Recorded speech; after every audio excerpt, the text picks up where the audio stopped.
Αξιάτιμοι κύριοι, κυρίες και γκέι του Ελληνικού Κοινοβουλίου, σας παρακαλούμε θερμά, την επόμενη φορά που θα πάει να ξεσπάσει κάποιο νέο σκάνδαλο ή που θα είστε έτοιμες να πάρετε κάποιο νέο μέτρο ή απόφαση σχετικά με τη βύθιση της χώρας και το ξεπούλημα αυτής, απλά κάντε το, σας οικετεύουμε. Μην διαπράτετε άλλες δολοφονίες νέων Ελλήνων πολιτών για την αποτροπή, παραπλάνηση ή αποστροφή της κοινής γνώμης από την ουσία του θέματος. Έχουμε πήξει στη δολοφονία. Δεν αντέχουμε άλλες. Σας παρακαλούμε, αφού το ξέρετε, δεν πρόκειται να σας αντισταθεί κανείς και πάλι εσάς θα ψηφίσουμε. Το έχουμε αποδείξει άλλωστε πολλές φορές στο παρελθόν. Γιατί δεν τη σταματάτε? Πάρτε το γαμημένο το μέτρο και μη μας λογαριάζετε. Είναι κρίμα να δολοφονούνται νέοι άνθρωποι για ένα καπρίτσιο σας. Σταματήστε, φτάνει πια. Γιατί πρέπει πάντα κάθε σας αδίκημα να συνοδεύεται και από μια δολοφονία?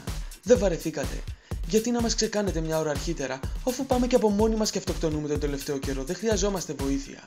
Λοιπόν, ευχόμαστε αυτή η φόνη να ήταν και η τελευταία, γιατί κουραστήκαμε να βλέπουμε αίμα και πιστεύουμε και ελπίζουμε στην κατανόησή σας. Φιλάκια ρουφιχτά παντού, ο ελληνικός λαός.